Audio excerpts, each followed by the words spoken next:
अस्सलाम वालेकुम। इनफेक्ट के साथ मैं हूँ आमना ताहिर।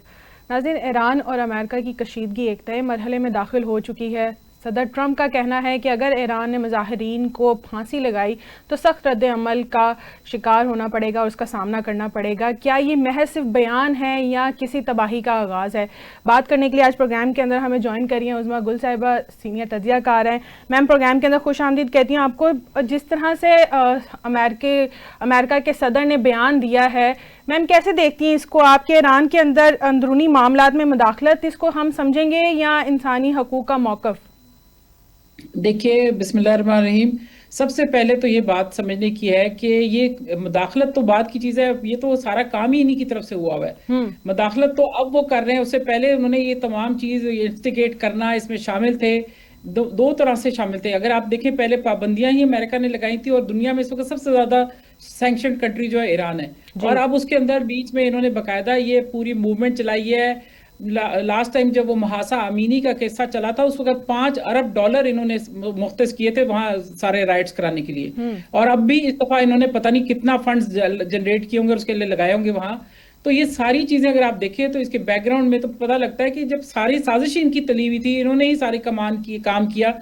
और अब उसके ऊपर वो इतना इशू बना रहे हैं कि आपने फांसी दी। अगर वो फांसी दे रहे हैं तो वो बकायदा उनका ट्रायल हो रहा है और ट्रायल में ये बताया जा रहा है कि वो जासूसी कर रहे हैं, वो लॉ एंड ऑर्डर खराब कर रहे थे, उन्होंने लोगों को मारा।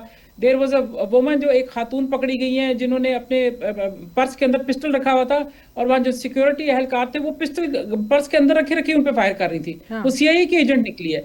तो अब इन लोगों को अगर ट्रायल होगा, ये पकड़े जाएंगे तो इनको फांसी नहीं देंगे तो क्या करेंगे? एग्जाम्पल तो सेट करनी जरूरी है। उनका माशरा ऐसा है कि वहां वो बाकायदा इस्लामी निजाम को फॉलो करते हैं और जो भी इस तरह की चीज होगी उनको पकड़ना है। गद्दारों को उन्होंने कैफरे किरदार तक पहुंचाना है। अब ये जो ट्रंप साहब कह रहे हैं, ये बात इसलिए कह रहे हैं कि जो इन्होंने बंदे अपने लगाए थे साजिश करने के लिए, जो तमाम कार्रवाई करने के लिए, जो सारा शर फैलाने के लिए, अब जब उनके तरफ क्रैकडाउन शुरू हुआ है तो ये परेशान हो गए क्योंकि इनका फिर वो पैसा डूबता हुआ, इनके तमाम प्लानिंग डूबती हुई, जाया होती हुई नजर आ रही है। क्योंकि ऑलरेडी अल्हम्दुलिल्लाह रिवर्सल का आसार नजर आ रहे हैं, शुरू हो गया है। ये तमाम जितनी भी बगावत थी या जो भी गड़बड़ थी उसकी रिवर्सल शुरू हो गया। तो मैम, ये जो फिर ईरान इस तरह से सख्त इकदाम उठा रहे हैं, तो इस हवाले से आप क्या देखती हैं कि ईरानी जो अवाम है वो फिर मुज़ाहमत उसकी कम हो सकेगी इससे या मजीद बढ़ती हुई देख रही हैं आप? देखिए, आपको समझना पड़ेगा कि ये सब बातें कि ईरानी अवाम कौन से हैं। मेजॉरिटी ऑफ अवाम जो कि 60% एंड अबव जो है वो तो बिल्कुल इसी सिस्टम को एक्सेप्ट करते हैं और इसी सिस्टम के साथ चल रहे हैं। और जो बाकी लोग हैं उनमें से भी 20% जो है वो मुख्तलिफ और सेक्स के और सोच के और तरह के, जिनमें सुन्नी भी हैं और मुख्तलिफ और लोग हैं। और सिर्फ 20% ऐसे हैं जो लिबरल्स हैं। लिबरल्स में भी लिमिटेड लोग बाहर निकले हैं।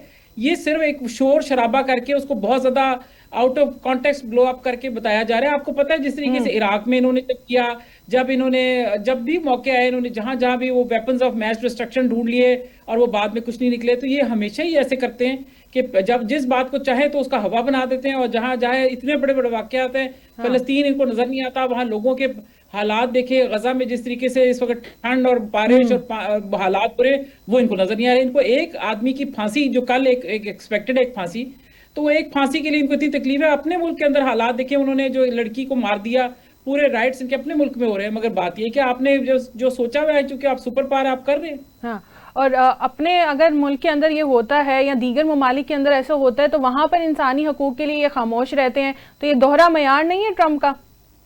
जी, ये दोहरा म्यार नहीं है। ये एक्चुअली म्यार बनाया ही इस तरह गया है कि हमारे लिए हमारा तरीका होगा और आपके लिए भी हमारा ही तरीका होगा। ये जानबूझ के हमें बताया जाता है, हमारे मुंह में लॉलीपॉप दिया जाता है कि इंसानियत के अलमबरदार, जमहूरियत के इकदार और हमारी ये इकदार है। और ये अब देखिए ट्रंप साहब ने क्या किया, 66 ऑर्गेनाइजेशन से निकल गए हैं। यूएन की भी तकरीबन मेरा ख्याल है 19 ऑर्गेनाइजेशन है जिनसे इन्होंने, वो भी निकल रहे बाहर। कि और साथ साथ मार्को रूबियो ने कह दिया कि हमें तो यूएन की जरूरत ही नहीं है, हम तो यूएन जो मर्जी कहता रहे, हमें उसकी परवाह नहीं है। So total disregard of international law and जो रूल्स बेस्ड ऑर्डर था उसका टोटल डिसरिगार्ड है। तो इस मामले में यूएन और अक़वाम मुत्तहिदा ये अमेरिका के साथ नहीं खड़े हैं? नहीं, कोई भी नहीं खड़े। ये तो अमेरिका अपनी मर्जी कर रहा है। यूएन अक़वाम मुत्तहिदा को तो इन्होंने बिल्कुल, आप यकीन करें, साइड लाइन कर दिया। उसकी तो बात ही नहीं सुन रहे। मार्को रूबियो ने तो क्लियर कट कह दिया है कि हमें यूएन की परवाह नहीं है। आई डोंट केयर उसका यूएन क्या सोचता है। यूएन का गजा में भी आप देख लें, फलस्तीन के मामले में भी किसी किस्म के मौके पे इन्होंने कहीं नहीं। अभी जिस वक्त गजा की वो पीस कीपिंग फोर्स जिसके लिए वो बात कर रहे थे, उसमें भी यूएन को तो उन्होंने ऑन बोर्ड नहीं लिया, ये तो यूएस खुद कर रहा है। तो यानी कि इस वक्त उन्होंने ये अदारे बनाए थे और वो उस वक्त उनके मफाद में थे। जैसे ही उन्होंने देखा कि लोग अब ये they will be held accountable, इसलिए अब उन्होंने पोजीशन चेंज कर दिया। अब उन अदारों से जान छुड़ा रहे। अब इनको वो कह रहे हैं कि मैं जो सोचता हूँ और मेरे टोटल जो अपने कंट्रोल है या जो मेरी सोच, वो मेरी अपना दिमाग है जो मुझे बताएगा what is right and wrong. मुझे I don't have to listen to anybody. तो मैम इससे इसराइल और खलीजी ममालिक जो हैं उनका क्या फायदा होगा, या कोई आप देख रही हैं कि कोई नुकसान भी हो सकता है? नहीं, मेरा तो ख्याल है कि बहुत इससे तो ऑलरेडी जो कतर में जिस तरीके से अटैक किया था इसराइल ने, उससे तो बहुत ओवरऑल उम्मत को बड़ा फर्क पड़ा है। लोगों को समझ आ गई है, reality has dawned upon everybody कि ये जो हमारे हालात हैं, हाँ। हमने कल को हमारे साथ क्या होगा। इसराइल जो है वो ऊंट की तरह खैमे में आते आते सर पहले लाया थूथनी और फिर आहिस्ता आहिस्ता वो पूरा खैमे पे कब्जा कर जाएगा। नजर आ रहा है, सबको पता लग रहा है कि ये इनका जो ग्रेटर इसराइल का ख्वाब है और जो अमेरिका का रिसोर्सेज को काबू करने का ख्वाब है, वो ये सब उसके लिए सारा ड्रामा रचाया जा रहा है।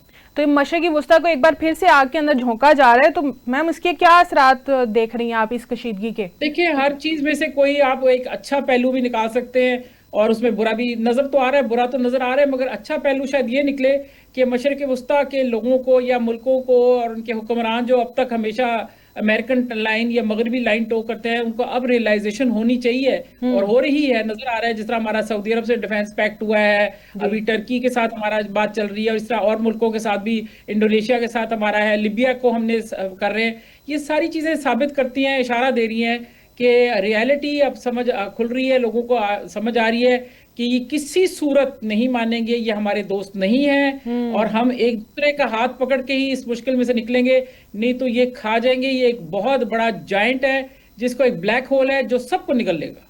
तो मैम आप ये अमेरिका को फिर क्या देखती हैं आपकी, अमेरिका ये जो बयान दे रहा है, क्या वाकई वो ईरान के खिलाफ कोई सख्त कार्रवाई करने की इस वक्त पोजीशन में है या सिर्फ ये सफारती दबाव देने की कोशिश की जा रही है? नहीं, ये बिल्कुल करने की कोशिश कर रहे हैं, ये हैरेस कर रहे हैं, उनको दबा रहे हैं और अपने इनडायरेक्टली देखे ना पब्लिकली अपनी तरफ से मैसेज दे रहे हैं अपने लोगों को, जो इन्होंने राइटर्स रखे हैं जो वहां हंगामे कर रहे हैं, शरंगेजी फैला रहे हैं, लोगों को मार रहे हैं, सिक्योरिटी फोर्सेस को मार रहे हैं। ये वो तमाम लोगों को ट्रंप साहब जो है वो डायरेक्ट मैसेज दे रहे हैं कि तुम हौसला करो, हम आ रहे हैं तुम्हारी मदद के लिए। हाँ। उनको उम्मीद दिला रहे हैं क्योंकि ये, but basically they are waiting for the right time, क्योंकि देखिए वहां जो मर्जी कर ले कोई, वो जो अगर अल्लाह ना करे, खुदा ना खास्ता, अगर वो ऊपर लीडरशिप को या आयतुल्लाह खमैनी को कुछ कर भी देते हैं, तो भी वहां वलायत फकीह का जो निज़ाम है वो नहीं तब्दील होगा। उसको तब्दील करने के लिए इस वक्त 70% से ज्यादा लोग उसके हक में हैं। तो वो सिर्फ महंगाई की वजह से परेशान है, जो विच इज जेन्युइन, और वो भी इन्हीं की पाबंदियों की वजह से। तो ये इस वक्त जिस वक्त ये बात कर रहे हैं, ये निज़ाम फिर भी नहीं चेंज होगा। तो इसका मतलब है जो इनकी स्ट्रगल है वो आगे चलती रहेगी। दूसरा ये कि जो मुतबादिल वो रजा पहलवी को लाना चाह रहे हैं, वो भी देखिए 70% लोगों को तो काबिल कबूल ही नहीं है। और दूसरा ये कि उसमें क्या खूबी है, वो क्या एक फरिश्ता है कि वो आसमान से उतार के अचानक उसको जमीन पे ला दिया जाएगा, या क्या चीज है? तो अमेरिका खुद भी, ट्रंप ने भी कह दिया है कि मैं जाती तौर पे अच्छा आदमी है, मगर मैं इससे कन्विंस नहीं हूं। मगर हमारे हिसाब से वो इजरायली एजेंट है, उसने जाके वहां इजराइल में जिस तरीके से उसके नेतन्याहू के हाथों में अपने आप को दे दिया, और जिस तरीके से दीवार क्रिया पे जाके बकायदा जूश कैप पहन के जाके वहां बकायदा आहोजारी की है, उससे तो साफ पता लग रहा है कि वो उसने मुसलमानों की नुमाइंदगी तो करनी नहीं है। तो वो एक अपना अजली हक समझते हुए वापस आना चाह रहा है, तो दिस इज नॉट पॉसिबल। अब तो नहीं होगा, बहुत अरसा गुजर गया ना, मतलब इट इज नाउ इतने साल 40-45 ईयर्स का एक पीरियड गुजरा है जहां उन्होंने एक और किस्म की जमहूरियत देखी है, एक और निजाम देखा, और वो पहले भी उस निजाम से प्रीवियस से बहुत तंग थे। हाँ। इसीलिए वो रेवोल्यूशन आया था।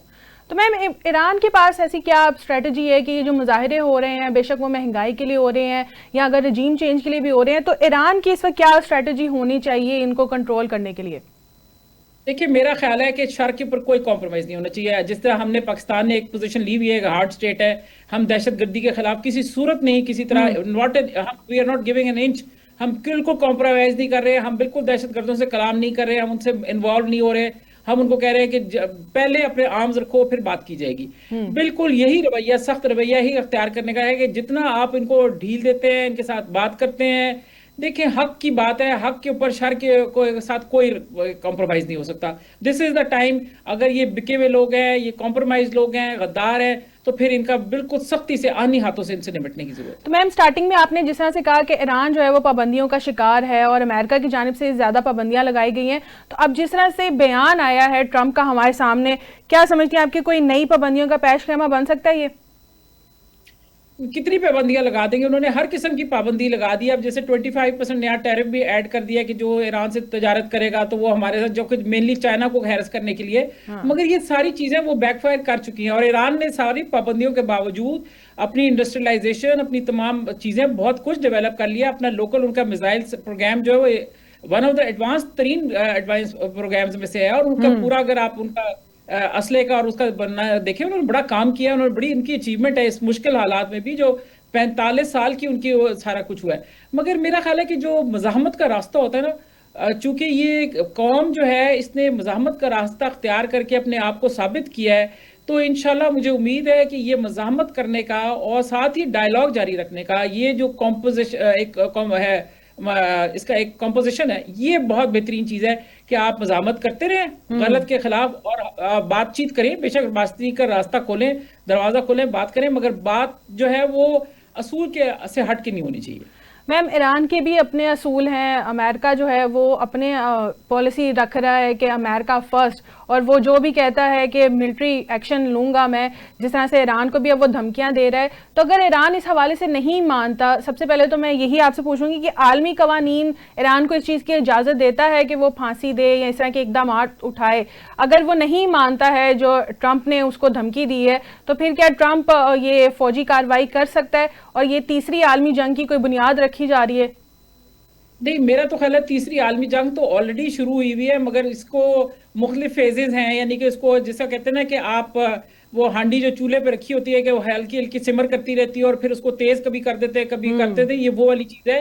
बॉइलिंग पॉइंट नहीं आ रहा, बॉइलिंग पॉइंट से पहले पहले इसको मेंटेन कर रहे हैं। मगर है ये वर्ल्ड वॉर शुरू हो चुकी है और उसके वो काम, क्योंकि इसमें अमेरिका अपना बिल्कुल एक यू टर्न ले रहा है। तमाम नेशनल जितने इंटरनेशनल अदारे थे उनसे निकल गया। लोग देखें जिस तरह मडोरो को उठा के ले गए, जिस तरीके से काम कर रहे, वो टोटल बैनुल अक़वामी कवानीन की को रद्द करते हुए, किसी की परवाह न करते हुए, एक वो जंगली भैंसे की तरह हर जगह घुस रहा है और अपनी मर्जी कर रहा है। मगर देखिए एक बात बहुत बड़ी है कि जहां जहां मज़ामत हुई है वहां वहां उनको बहुत ज्यादा, आप देखिए कि अल्टीमेटली अमेरिका को बैक ट्रैक करना पड़ा है। इवन चीन के साथ भी इन्होंने सैंक्शंस लगाई और चीजें की, सब कुछ इसको विड्रॉ करना पड़ा। अब भी ये एक ऑप्शन खोल खोल के बार बार कह रहा है कि ये कंफर्म खबर नहीं है कि वो फांसी दे रहे हैं, ये कंफर्म नहीं है कि वो राइटर्स थे या वो लोग मारे गए थे किस वजह से। तो ये बात ये कि उसको भी अब समझ आ रही है कि ईरान मज़ाहमत करेगा इस तरह डराने से, और ये जो मैंने जिस तरह कहा है कि रिवर्सल होना शुरू हो गया है अल्हम्दुलिल्लाह, तो ये उसके आसार नजर आ रहे हैं। ये आहिस्ता आहिस्ता ये चीज खत्म हो जाएगी इंशाल्लाह। आपने बहुत तफसीली हमारे साथ डिटेल शेयर की है, लेकिन मेरा आपके साथ एक आखिरी सवाल ये है कि अब ये जो तनाज़ा जिस तरह से बढ़ता चला जा रहा है, तो पाकिस्तान इस तनाज़े में क्या हिकमत अमली उसको अपनानी चाहिए? देखिए वही बात है कि असल बात हमेशा जरा मुश्किल काम होता है, मगर हक पे रहना सबसे जरा बेहतर तरीका है। यही रास्ता है हक का हमारे लिए भी और हर एक के लिए। और ये बिल्कुल और पूरे, अगर हम आज चाहते हैं ईरान को प्रोटेक्ट करना, तो एक्चुअली हम सिर्फ ईरान को प्रोटेक्ट नहीं करें, ये हमारी प्रोटेक्शन है। क्योंकि कल को ईरान में जो हुकूमत आएगी उसका स्पिल ओवर या फॉल जो हमारे असरात होंगे वो हमारे मुल्क में भी, हमारे खित्ते में भी आ जाएंगे। तो इसलिए समझने की जरूरत है कि हम किसी भी नाजायज चीज को, नाजायज कार्रवाई को किसी सूरत में एक्सेप्ट करना चाहिए। और हमें ये वक्त है कि हमें अब उम्मत को इकट्ठा होना चाहिए, क्योंकि हम पहले ही बहुत गलतियां कर चुके हैं गजा के, फलस्तीन के मामले में और दूसरे मुल्कों के मामले में। पाकिस्तान तो हमेशा से उम्मत की रहनुमाई के लिए बनाए, इंशाल्लाह पाकिस्तान अपना पोजीशन जरूर करेगा, प्रॉपर इख्तियार करेगा। बहुत शुक्रिया उज़मा गुल साहिबा हमें प्रोग्राम के अंदर वक्त देने के लिए। नाजरीन, प्रोग्राम का सिलसिला जारी है, वक्त हुआ है ब्रेक का, stay with us. Welcome back नाजरीन। कल मंगल का दिन था और एक बार फिर से इमरान खान की बहनों ने अडयाला जेल के बाहर एहतजाज किया, लेकिन उनकी मुलाकात नहीं करवाई गई। इसी हवाले से हम जानेंगे कि कल का क्या अहवाल था। हमें प्रोग्राम के अंदर इस वक्त ज्वाइन कर रही हैं रहनुमा PTI हमारे साथ गजनफर रिजवाना गजनफर साहिबा हमारे साथ मौजूद है, रहनुमा पीटीआई हैं। रिजवाना साहिबा, बहुत शुक्रिया आपका प्रोग्राम के अंदर वक्त देने का। कल आप पटियाला जेल के बाहर ही थी, तो वहाँ का अहवाल जानना चाहूँगी मैं आपसे। बिस्मिल्लाहिर्रहमानिर्रहीम। जी, वहाँ का अहवाल वही था जो पिछले कितने जो ट्यूसडे आ रहे हैं, मंगल आ रहे हैं, वही अहवाल था। वही जो है वो फस्तायत थी, वही जो है वो कभी पानी छोड़े हैं तो कभी जो है वो कल तो बल्कि हमारे जब हम वहां से निकले हैं तो बल्कि लाठीचार्ज भी हुआ। मैं आपको पिछले मंगल की बात बताती हूँ। पिछले मंगल को भी यही हुआ था कि यासीन शरीफ हमने वहां पे हम खवातीन बैठ के पढ़ रहे थे, तो इस चीज पे मुझे इंतहाई दुख हुआ कि जिधर हमने बैठ के हम पढ़ रहे थे वहां पे उन्होंने गंदा पानी छोड़ दिया। फिर हमने जगह चेंज करके दूसरा किया। तो मुझे समझ नहीं आती कि हम किस मुल्क में रह रहे हैं। इस दफा ये हुआ कि इस दफा लास्ट मंगल को ये वादा किया गया था अलीमा आपा से और बाकी बहनों से कि ये जो मंगल आ रहा है इसमें आपकी मुलाकात को यकीनी बनाएंगे और आपकी मुलाकात होगी। तो इस दफा हम सारे बहुत होपफुल थे कि इस दफा उन्होंने खुद से कहा है। और देखिए, बात ये आ जाती है कि आप उस चीज के ऊपर वो रुकावट डाल रहे हैं जो एक इंसान, एक हक है, एक कैदी, और वो कैदी जो कि साबिक वजीर आजम रह चुका है, जिसके अपने बहुत सारे हुकूक है, जो आइन देता है, जो कानून देता है, और सुप्रीम कोर्ट का फैसला मौजूद है और हर चीज मौजूद है। लेकिन एक फर्द वाहिद की जिद की वजह से, एक फर्द वाहिद की मैं क्या कहूँ कि रौनक की वजह से, कि एक आप उसकी बहनों को नहीं मिल रहे, आप फैमिली को मिलने नहीं दे रहे, यहाँ तक कि बुशरा बीवी को उनकी बेटियों से नहीं मिलने दिया जा रहा। एक तो होता है ना कि कोई ऐसी चीज है कि जिसमें आप रुकावट डाल रहे हैं, एक वो हक कि फैमिली को आप मिलने नहीं दे रहे। इसकी मुझे समझ नहीं आती है कि वो अब एक रूटीन बन गई है कि हर मंगल को उनकी बहनें भी जाती हैं और हम जैसे पार्टी के लोग हैं या और सपोर्टर्स भी जाते हैं और वही कहानी दोहराई जाती है कि वहां पे वो वेट किया जाता है, फिर वो जाने नहीं देते हैं। फिर उसके बाद रात को इतनी शदीद सर्दी में, आपको बताऊं कल मैं होके आई हूँ, तो इतनी शदीद सर्दी में आप खवातीन के ऊपर, औरतों के ऊपर, बच्चों के ऊपर। अच्छा मैम, अलीमा खान साहिबा ने ये भी कहा है कि 3 जो हमारी खवातीन कारकुनान हैं उनको कल गिरफ्तार भी किया गया और 5 लाख रुपए तवान भी उनसे मांगा गया है। इसकी क्या सच्चाई है? देखिए, बिल्कुल ये सच्चाई है। मैं आपको अपना वाकया बताती हूँ। पहले जब हम यहाँ से पहुंचे हैं तो हमें जो एक रास्ता है जो बहरिया फेज 8 से जाता है, जहाँ गोरखपुर एक नाका लगा हुआ है, वहां नाके पे इन्होंने, हम जब लाहौर से पहुंचे कोई 6 घंटे का सफर करके, तो इन्होंने हमें रोक दिया। वहां से इन्होंने किसी सूरत नहीं जाने दिया और भी लोगों को रोका हुआ था। हमें पता चला फेज 7 से एक रास्ता जा रहा है। हम उस रास्ते से, वो रास्ता वहां पे कोई कंस्ट्रक्शन हो रही थी, वो गाँव भी था, आप यकीन करो कि वो इतना खराब रास्ता था, किसी तरह हम वहां पहुंच गए।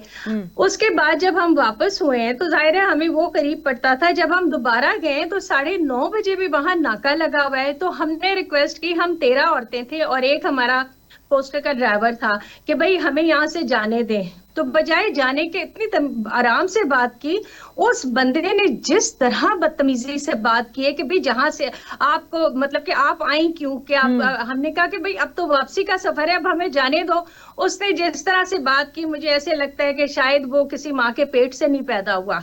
जिस बदतमीजी से उसने खवातीन से बात की और उसने हमें कहा कि नहीं, आप क्यों आई थी, अब हम आपको यहाँ से नहीं जाने देंगे। और हमें वहां से रास्ता भी नहीं आता था। उसकी वजह से, उसकी रौनक की वजह से हमें कोई 2-3 घंटे हम उसी जंगल में भटकते रहे हैं। हमें लोकेशन से भी नहीं समझ आ रहा था क्योंकि वो कौन सा एरिया में था, कि जब उसने हमें कहा ना पलटे, यानी उसको ये भी नहीं ख्याल आया कि रात का ये टाइम है, जंगल है, खवातीन है। मुझे हैरत होती है कि पता नहीं, वो जो एक कभी वक्त होता था कि औरत की, बहन का, बेटी का एक एहतराम होता था हमारे माशरे से, हमारे लोगों से, और खास तौर पे पंजाब पुलिस के दिमाग से तो ये निकल ही गया। लगता है इन्होंने किसी माँ की पेट से जन्म नहीं लिया, लगता है कि इनकी कोई बहन नहीं है, इनकी कोई बेटी नहीं है।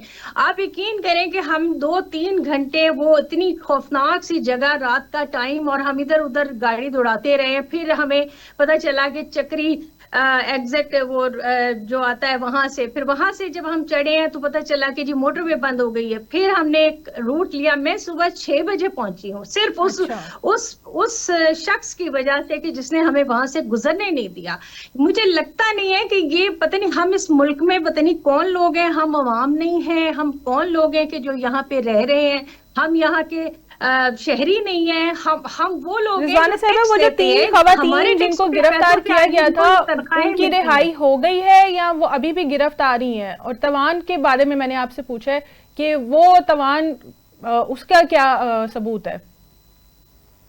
देखिए, ये वाकया चूंकि मेरे आने के बाद हुआ है और हम सारी रात हमने ट्रैवल किया, और मैंने जैसे आपको बताया कि सुबह 6 बजे हम लाहौर पहुंचे हैं इसी तरह से। तो उसके बारे में जब तक 10-11 बजे तक तो मुझे यही पता था कि कुछ भी नहीं हुआ है। उसके बाद मैं सच बताऊं कि मुझे उसकी कोई उस तरह से इन डिटेल अपडेट नहीं है। तवान वाली बात ठीक है, क्योंकि फोन पे जो हमारा राब्ता हुआ था वो तवान के बात पे हुआ था, और जो एक हमारे वकील है उनसे राब्ता हुआ था, तो उन्होंने यही कहा था कि हम उनके पीछे जा रहे हैं और इंशाल्लाह उनकी रिहाई मुमकिन हो जाएगी।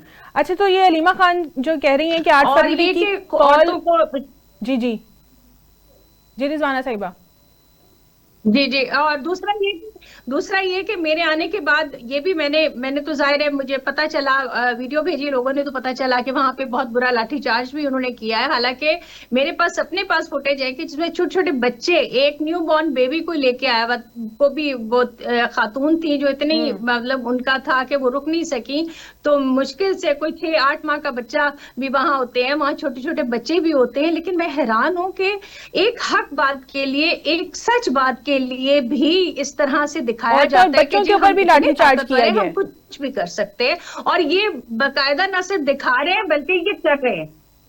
जी, और तो बच्चों के ऊपर लाठीचार्ज किया गया है, भगदड़ मचती है। भगदड़ में ये औरतों पे जब लाठीचार्ज इन्होंने किया तो वहां बच्चे मौजूद थे। मैंने आपसे जैसे जिक्र किया कि मैं वहां से निकल आई थी, हमको 9:30 बजे निकल आए थे, तो उसके बाद जो लाठीचार्ज हुआ है उसके बारे में जाहिर है बच्चे मौजूद थे, तो जब भगदड़ मचेगी तो बच्चों को भी हुआ, वो तो कुछ भी हो सकता है वहां पे, आप कह तो नहीं सकते ना कि क्या हुआ है।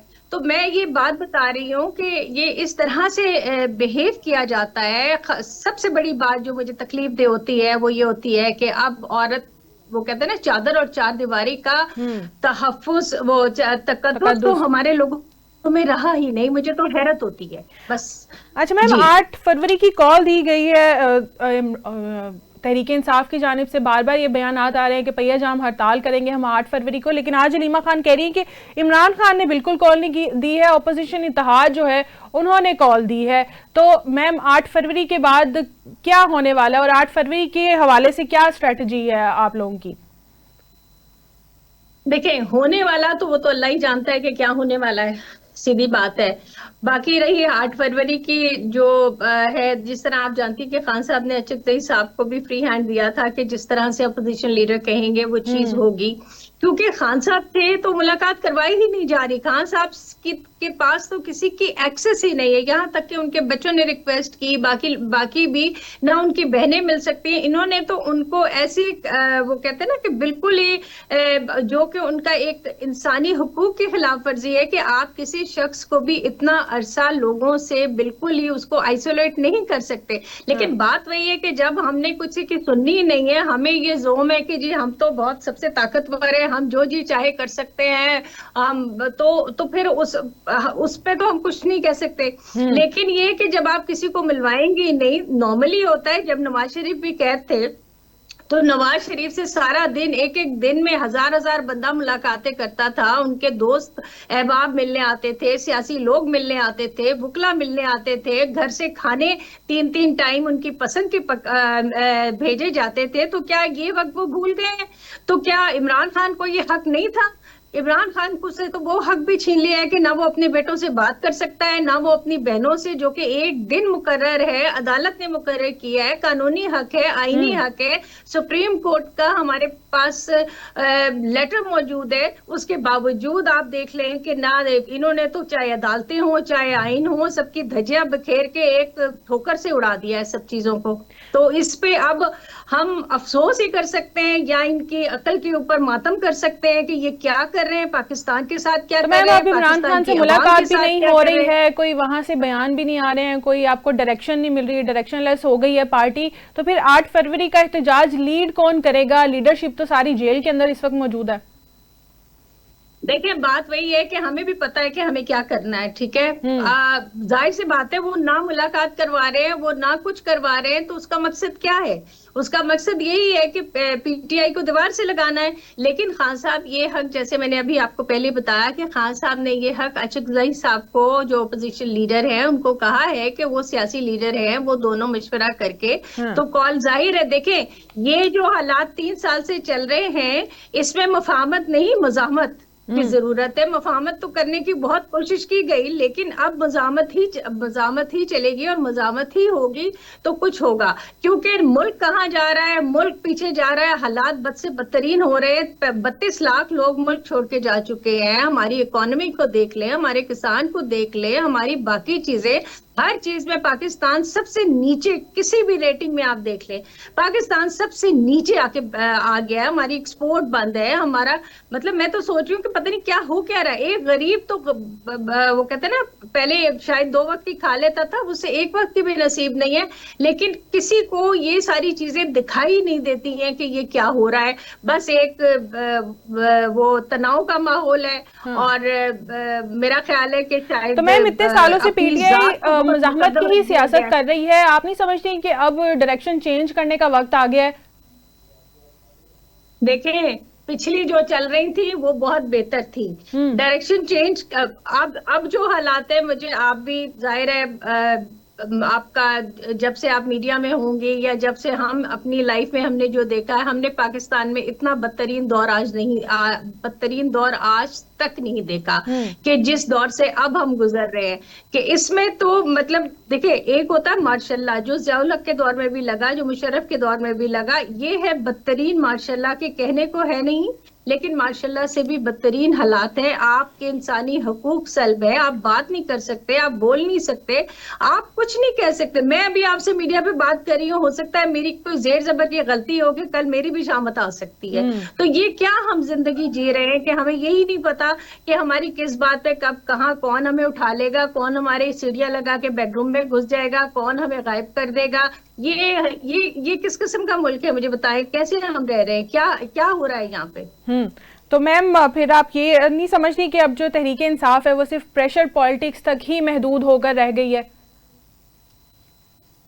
देखें, बात प्रेशर पॉलिटिक्स की नहीं है। मैंने जैसे आपसे कहा कि मफाहमत नहीं मज़ाहमत, और वो हम 8 फरवरी का जो है, जाहिर है हमारा लीडर, इस पाकिस्तान का साबिक वजीर आजम, एक ऐसा लीडर जो ना सिर्फ पाकिस्तान का लीडर है बल्कि मुस्लिम उम्मा का लीडर है। आपने उसको बगैर किसी वजह के हब्स बेजा में रखा हुआ है, आप उससे मुलाकात नहीं करवाते, उसके सारे हुकूक तलब किए। तो हमारा स्ट्रगल करना तो बनता है एक ऐसे शख्स के लिए जो कि एक साबिक वजीर आजम भी रह चुका है। तो उसके लिए स्ट्रगल करना या जो भी हम करना चाह रहे हैं कि उसको जेल से बाहर लाना, जो एक नाजायज मुकदमात उसके ऊपर कायम है, तो ये तो हर उस अवाम का हक बनता है, हर उस वर्कर का हक बनता है जो उसके पीछे खड़ा हुआ है। तो मैम 8 फरवरी को जिस तरह से आप कह रही हैं कि एहतजाज होगा और भरपूर एहतजाज किया जाएगा, पिछले भी हमने आपके एहतजाज और प्रोटेस्ट देखे हैं, अगर उसी तरह ये एहतजाज भी नाकाम रहा तो फिर इसकी जिम्मेदारी किसके सर जाएगी? देखिए मेरी बात सुने, आप दुनिया के मुल्कों में देखते हैं लोग एहतजाज के लिए निकलते हैं, ना तो उन पे आंसू गैस फेंकी जाती है, ना कंटेनर आके रखे जाते हैं, ना लाठी चार्ज होता है, ना पुलिस की सारी नफरी पूरा मुल्क छोड़ के उनके पीछे, अपने ही अवाम के पीछे लग जाती है। ना दुनिया में ऐसा होता है कि अपनी ही फौज, अपनी ही पुलिस जो है वो अपने अवाम पे गोली चलाती है। तो इस वक्त पाकिस्तान तो दुनिया के लिए मिसाल बन गया है, एक ऐसा मुल्क जिसमें अपने ही लोगों को सीधी गोलियां मार दी जाती हैं, एक ऐसा मुल्क जहां अपने ही लोगों के साथ इस हद तक फस्तायत की जाती है, उनके ऊपर हर जुल्म जबर किया जाता है। अगर सवाल करें तो हम सवाल नहीं कर सकते, हम पूछ नहीं सकते। मेरे साथ कोई जाती होती है तो मेरा ये हक नहीं है कि मैं पूछूं कि जी ये आप मेरे साथ ये जाती क्यों हुई है, या मुझे क्यों इस तरह से पकड़ा गया है। तो जब ये वाली नौबत आ जाए तो आप मुझे खुद बताएं कि क्या करना चाहिए। तो मैम जिस तरह से बैरिस्टर गौहर कह रहे हैं कि एक और नया मसाके जमहूरियत होना चाहिए, तो मसाके जमहूरियत क्या किसी प्रेशर की वजह से इस वक्त दावत दी जा रही है? देखें, ये मिस्टर गौहर ठीक है, मफाहमत की बात खान साहब ने भी हमेशा कहा कि हमें मफाहमत से काम लेना चाहिए, लेकिन अब पानी सर से गुजर चुका है। हाँ। अभी कितनी दफा जब भी हम बात करनी शुरू करते हैं कि जी हम प्रोटेस्ट करेंगे, तो फौरन ये होता है कि जी हम बात कर लेते हैं। ये एक वो हरबे हैं जो प्रोटेस्ट को रुकवाने के लिए किए जाते हैं, क्योंकि पिछले भी जितनी दफा कॉल दी जाती है तो फौरन ये निगोसिएशन की बातें शुरू हो जाती है, सारी बातें शुरू हो जाती हैं। बाकी जाहिर सी बात है, बाकी फैसला हमारे सीनियर लीडर्स ने करना है, उन लोगों ने उनकी क्या राय होती है, क्या होता है। अभी तक हमारे पास जो फैक्ट्स एंड फिगर्स हैं या जो हमें है वो यही है कि इंशाल्लाह 8 फरवरी को हम पहिया जाम हड़ताल भी करेंगे, और जो भी स्ट्रैटेजी होगी, जो भी हम प्लान करेंगे, जिस तरह से भी हम करेंगे वो हम बिल्कुल करेंगे, जरूर करेंगे।